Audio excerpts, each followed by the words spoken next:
was of our higher juicy news. Mema Wibia Aquaba Hadia later than hot news and qua Aramedi Bremo. And so we can subscribe to channel idea Bomodia say over subscribe. The way I say over click a subscribe button. Now a barely notification. We understand video for free be uploaded when the first person out what's our Ebeka AS video. I feel we are now like video and give us a thumbs up now fee. Share by for so that when you be here now and somewhere else so Ghana memoir. I feel young share yeah and somewhere about better yep no so. Moment here yes answer me a question and some we have to jam moment into the question. You are question Nyantakyi call to see and some editor no so nyina no wa body nyina to agu one fan hu kodi asem na te say Obeka about 3 weeks ago and a court of appeal question Nyantakyi ko appeals court say high court are making ruling be na ruling mean say Anas Aremeyaw Anas a witness for the republic na o say oba court on pese obey nanim and high court the ruling by say Obama Anas say nanim the judge's chamber which is in camera. But about one thing they are, I court open courtroom they are. Obet me akatanim. Enti I consider, but before law and son I will bet was one. Which part of the world? And yes, so some fool is one. Thank you. Me pacho lawyer, me pacho, share me baby. Come me baby because yeah adversarial anambwa exactly and you must also know your accuser me too there's some question some no oba court wa nipa me yense gina ho emu wan na ya Anas na yenim what kind of question ben me kasa kwame me de krono ato so na me police for frame ya me se me de me ba me kata manim na kwame ye de hu se aso asi okoria de mpo a me na me hu na na se Isaac ne hu no eti ruling free high court by say you be allow ama wa nanim in camera but open court anya adwuma no anya consider and o court of appeal but prior to that no Supreme Court I make a pronouncement on same way say between the same Kwesi Annan Republic say on to me my court may be any katananim say oba be your witness and kimi nyadwuma if I remember my memory serves me right the presiding judge or president of the panel was Justice Mafuboni if I remember eti a court appeals court no appeals court say the high court judge decision now ruling now what the bar say in open camera in open court obet me akata na by in camera obebie na nim no is in contravention with the decision of the Supreme Court earlier decision but because of common law tradition what they be a friend stars decisis let the decision stand the decision of the higher court and it is the higher court alone that can change decision. And so in this case, the High Court, you are bound to follow decisions of the Court of Appeal. And the Court of Appeal is bound to follow the decisions of the Supreme Court. It is only the Supreme Court. And obey to me, I can say again white in the Bochina, yes, enquire black. And the Okra High Court judge in Roma, style decides no one is so. Now on to me, my court, and the Katananim.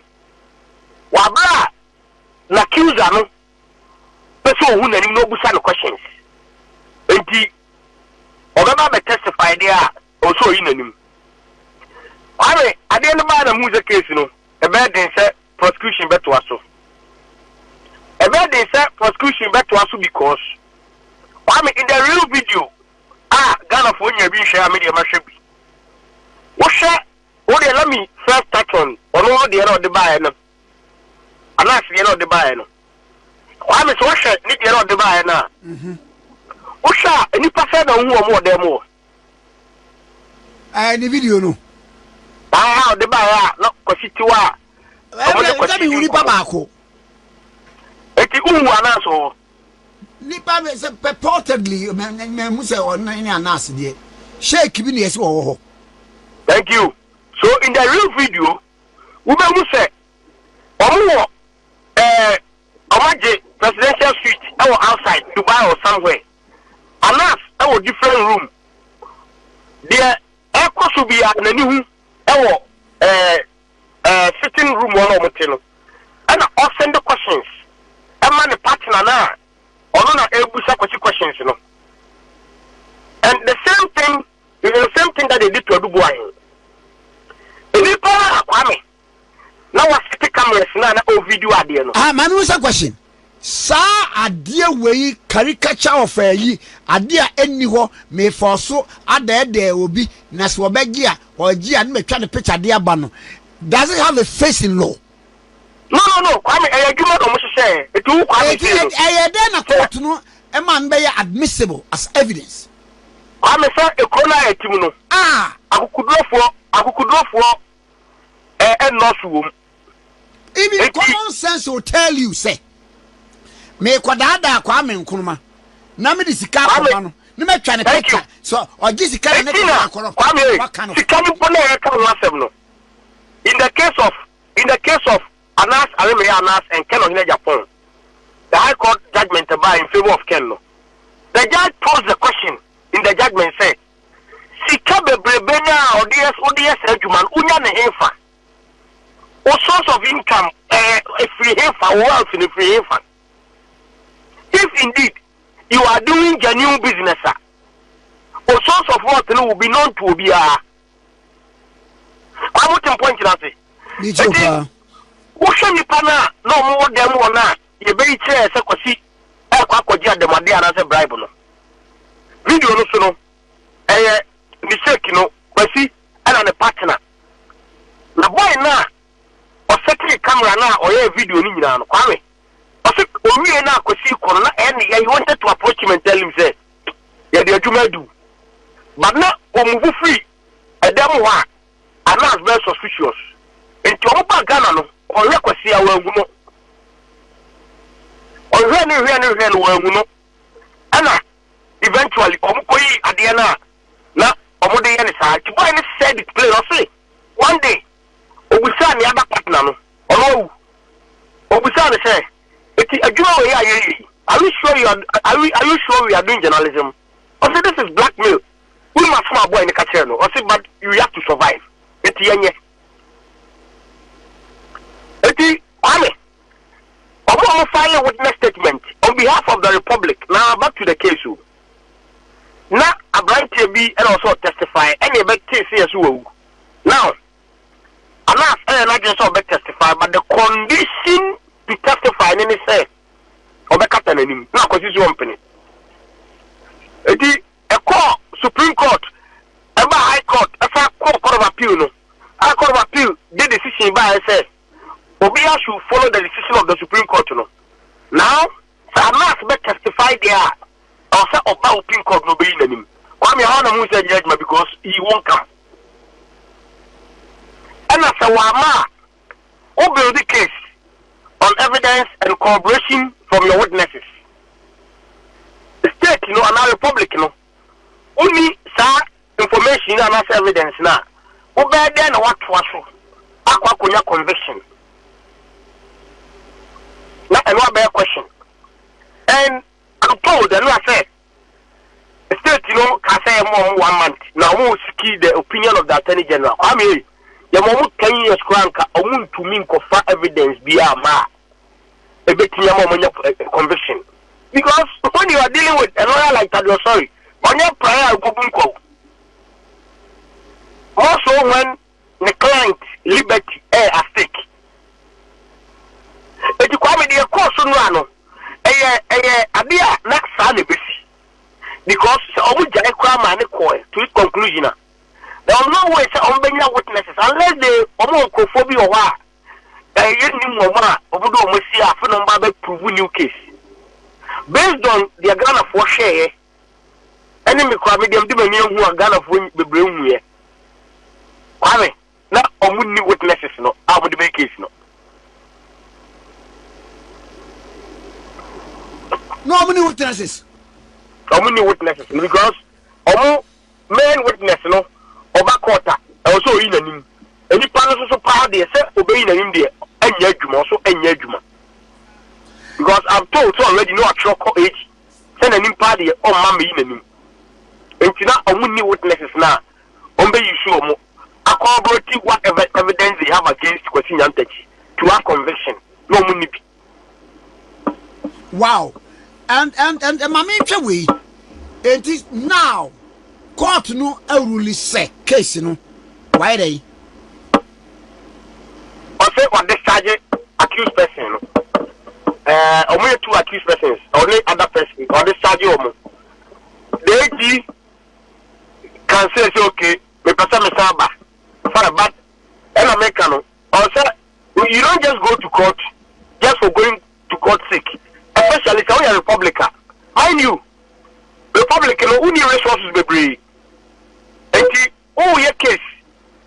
Now so only evidence. You don't waste your time on it.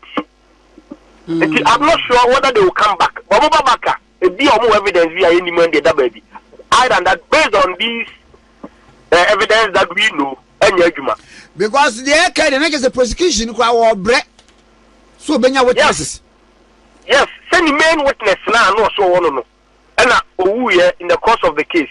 And another main witness, Anas, principal witness, if I may use that word. Now, on the condition, mama. Say, many party mean and a court you know. You are accusing somebody of a serious offenses and a crime. Any panel so who no questions. So the only point no and partner who jina wanna see and I say a quiet offer so who say we say. But to me there is no way say you bet me who to me so there we are sorry. Opa am compare witnesses so for. It more other witnesses they are fine. But now make an information I want it the no. Say on my court e me in anim and on back court be in anim kwa there is more to that case we and Ukraine want videos or more planning there now to get him say you be nyano say ko sekene apre you know me kai say Justice Georgina Wood penso and wo koye yes niema bia ma judges bi timide omadwuma bo wo me bi kwa wuwu ni ade wo famu no wo yamranim ni eba ne say na sabre no the judiciary no allow ma sa niema course wo ba lawyers conference kura wa kata nanim. What is that?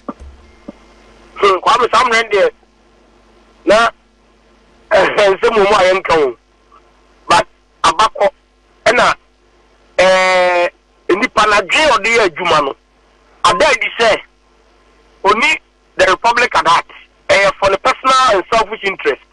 It's the holiday. Me person me boso. But wo ko ka better change some aba. Etwam ko. Ama judges are working under his lordship that is any eboa. Or allow almost of more practice. It be a practice. Okay. Oh, okay. At least I could do point to be a who say nipa no adwe ode adwuma no nya adwe a eye odo ma Ghana.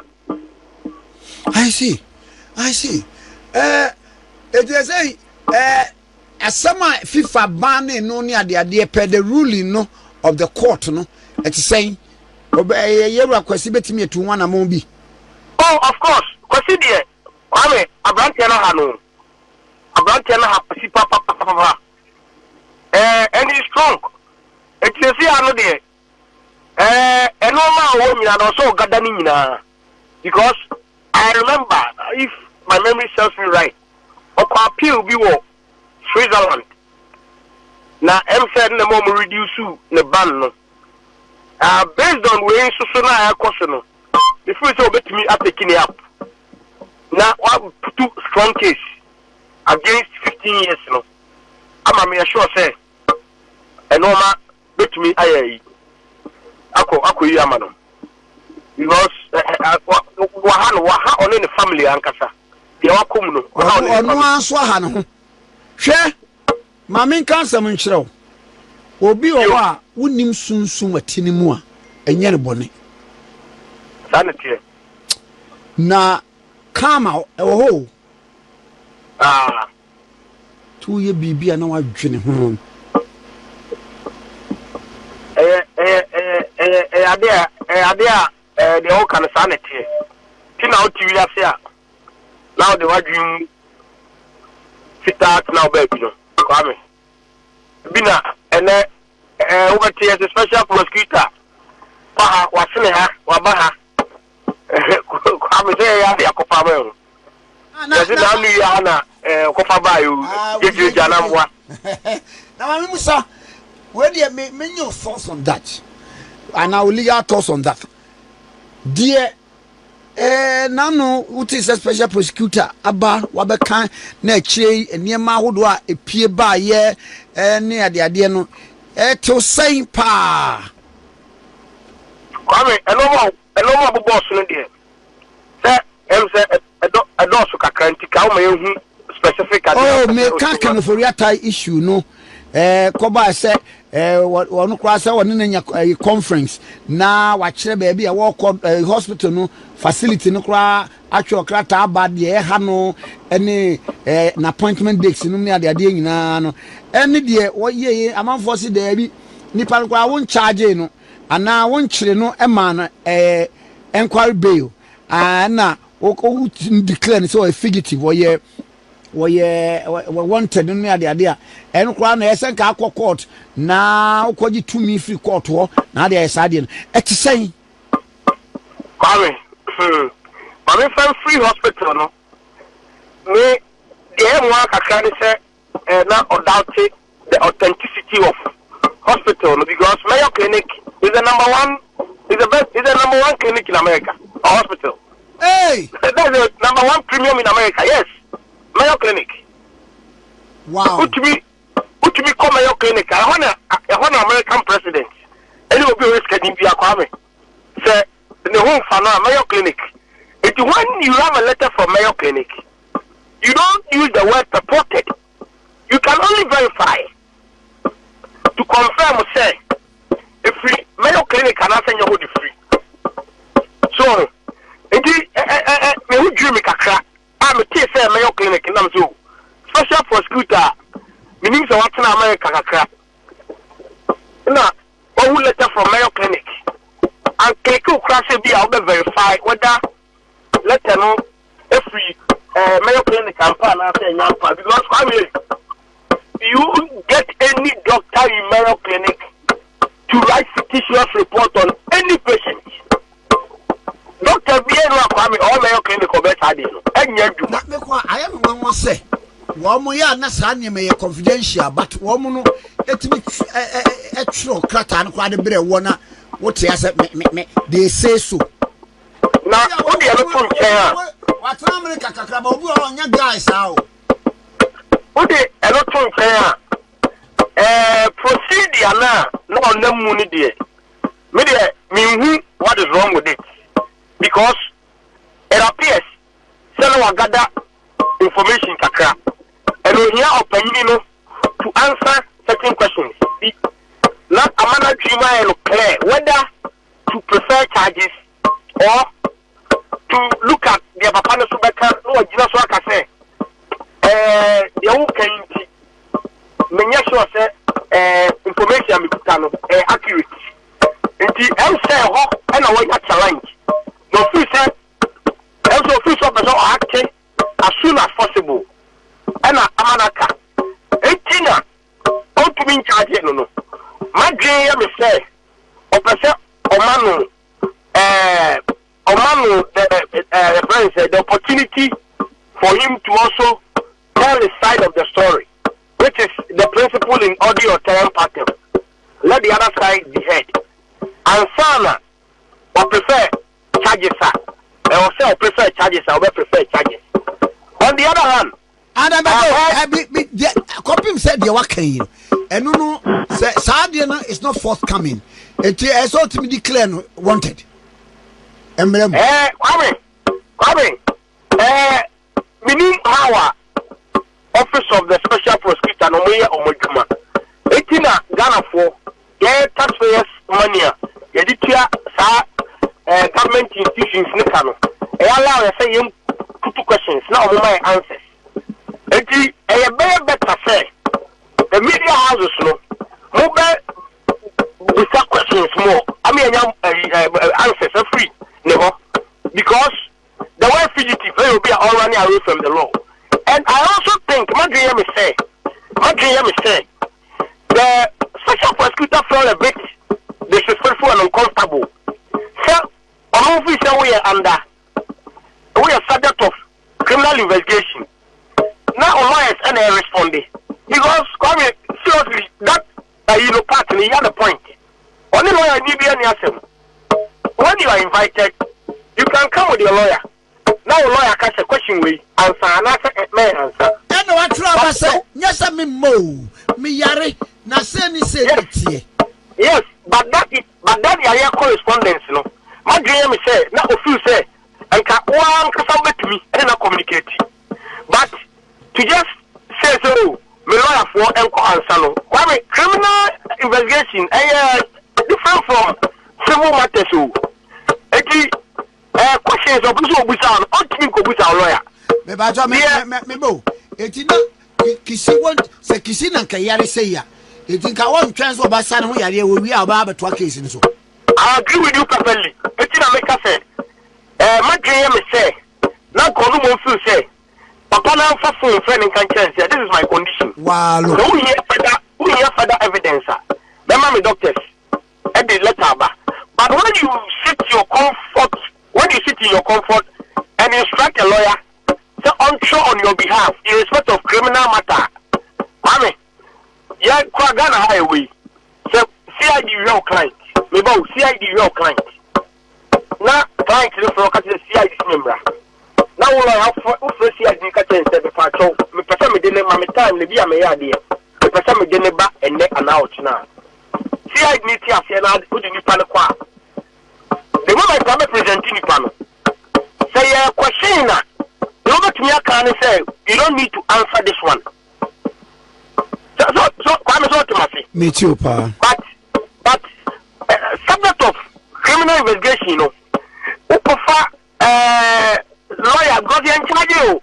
Anna evidence or special prosecutor no. Me yes sure so have really two lawyers on yet. At a point during the trial, so evidence we are official against you. Although you discovery, okay. Now evidence, you know. Now so why they? Who's no do there? I'm not saying the buyer will be on full surprise on each other. Oh, okay. It's not dream say. No, felt a bit disrespected. Say, lawyer I responded to invitation. A border on civil, a border on criminal investigation. Okay. And that's civil matter. It's a common for phone. Honorable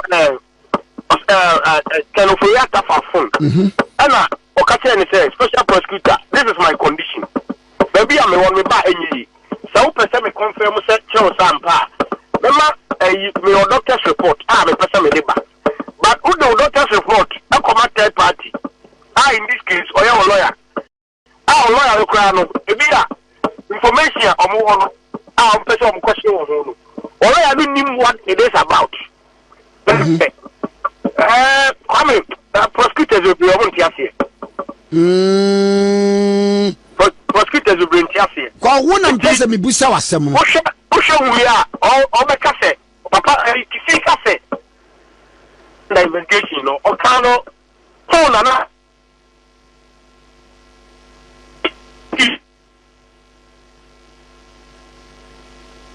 Lord down ye mami.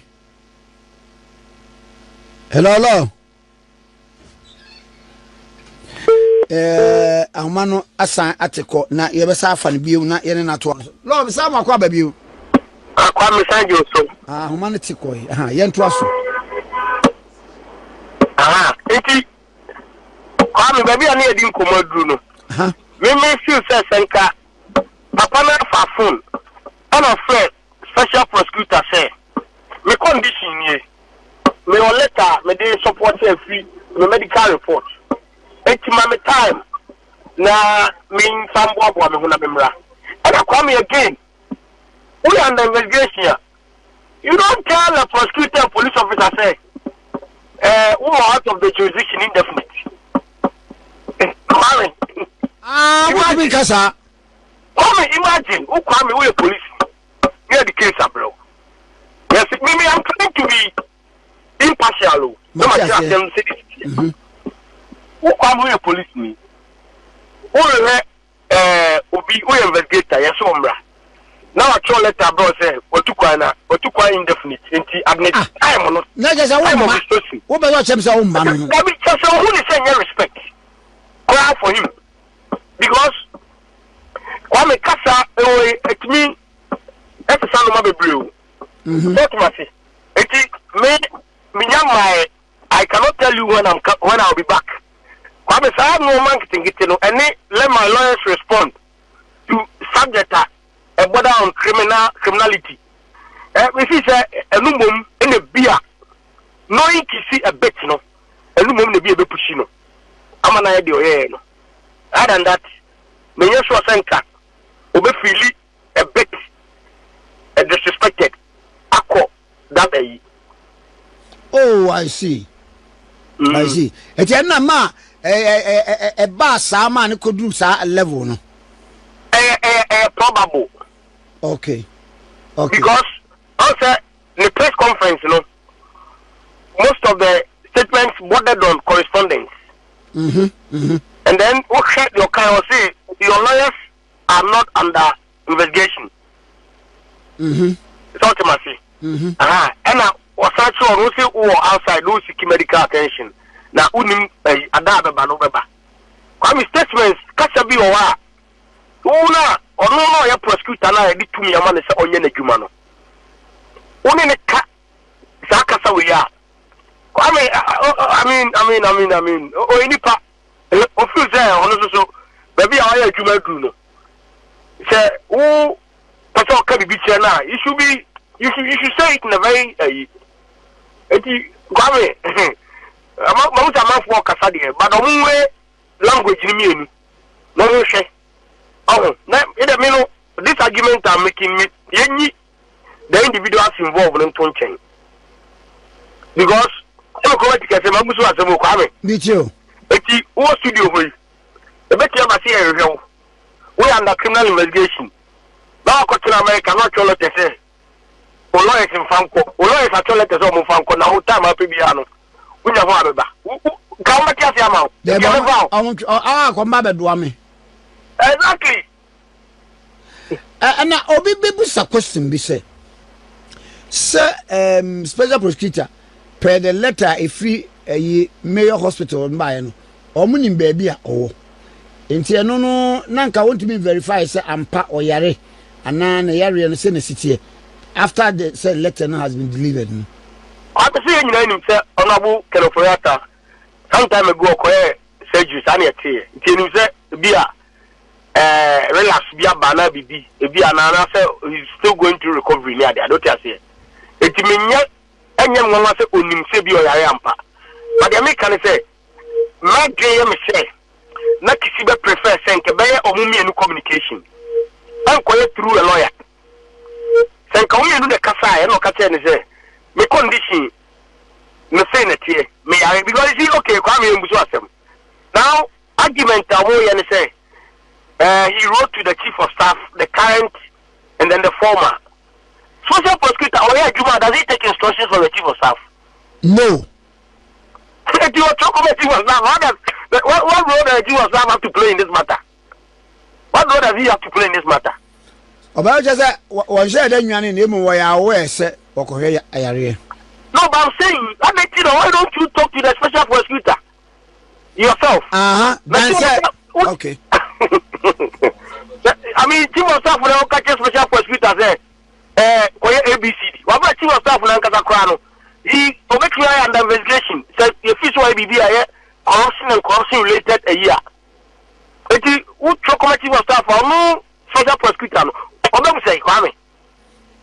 mem. Any business. Not to my face. Any business. Arguments now. I mean, there's a way.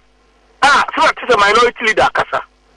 Yes, the minority leader that I know, meaning say he can probably talk to the special prosecutor and then let the two parties talk. Now, I mean, this is a subject of criminal investigation.